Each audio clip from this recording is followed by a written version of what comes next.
7 plus 2 times 3 to the power of 2. 7 plus 2 will give us 9. Then we have 9 times 3 to the power of 2.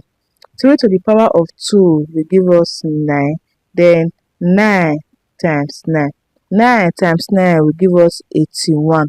81 is the wrong answer to this question because we do not work with the order of operation, which is PEMDAS.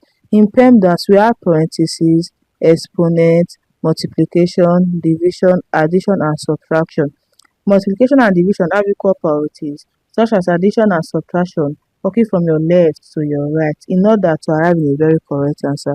Let us have the right answer to this question.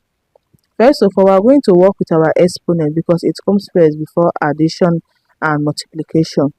Our exponent is 3 to the power of 2. 3 to the power of 2 will give us 9. Then we have 7 plus 2 times 9. Now we have an addition and a multiplication.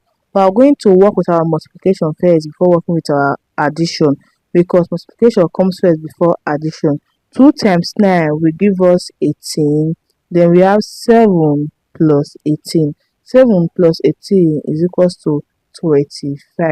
25 is the right answer to this question. I hope you find this video helpful. Please don't forget to like, subscribe and comment. Thanks for watching.